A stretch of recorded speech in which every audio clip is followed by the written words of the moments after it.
we have the chairman of the Senate Republican Conference, Republican Senator John Thune of South Dakota. No breaking the furniture. This is my table. Okay, this is my table. I told you. Yes, Joe actually designed it. I did. You know, it's sort of a Dakota touch. You know, it is. I thank you, Joe. Very delicate. Good to have you in the studio. Nice to be here. Let's start with the Iran negotiations, which are going into an extra day. Is that hopeful to you? Well, I think that, you know, obviously the extent of the deadline, again, I'm not sure how you interpret that other than that they haven't been able to get where we need to go. The way I look at these negotiations, and this is where I think the American people are following this, you know, we started out here, they started out here, we keep moving in their direction on almost every issue. And Senator, give me specifics on that. Well, centrifuges, stockpiles, duration of the deal. You know, you look at what the discussions where they were early on, Joe, and on point by point, it seems like we've just given up more and more ground. So I only ask you this question because people ask me this question. When I say people, I really mean Mika.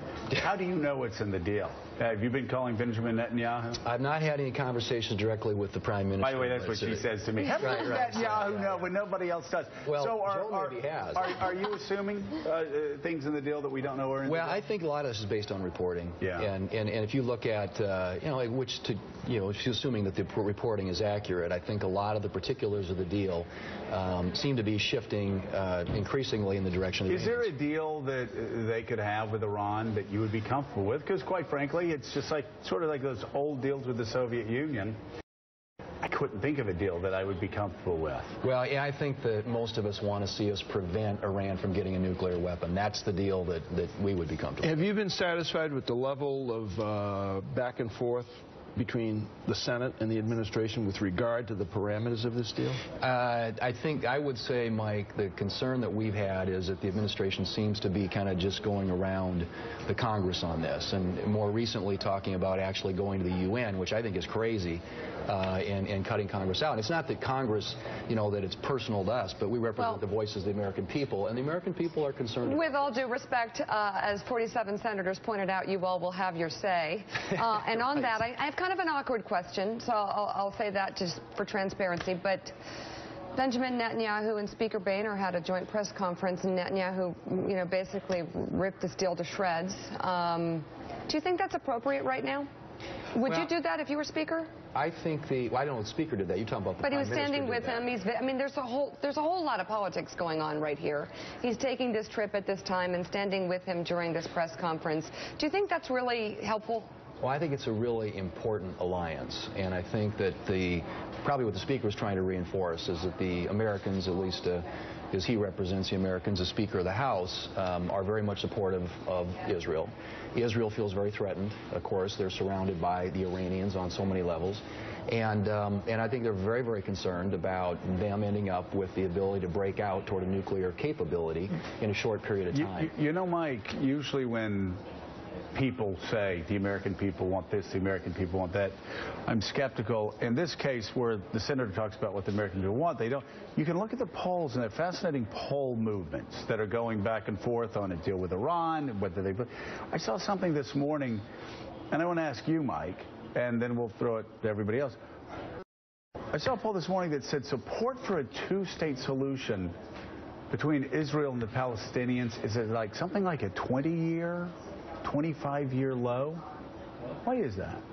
Well, I think most Americans value our relationship with Israel and recognize the fact that Israel is the one democratic ally we have in that region of the world, and today a region that is inflamed with war surrounding Israel. They know that Israel is constantly under threat and that we are negotiating, and I think we ought to negotiate with other nations whose sole desire is to eradicate the state of Israel. This was a Gallup poll, by the way. I just found it to be quite fascinating. I wonder if there's been an overreach by some of the media and some of the White House. Well, it's possible, Joe. I think I don't know. What you're seeing, though, is a historic level of cooperation between the Israelis and the neighborhood. The Saudis, the Egyptians, the Jordanians, all of whom perceive this threat from Iran to be the greatest threat that they all face. And so, but I think on the two-state solution, the thing that I think most Americans get about this is it's hard to negotiate, and I think most of us support that, but it's hard to negotiate with people who don't believe you have a right to exist and who have called for your eradication. Right.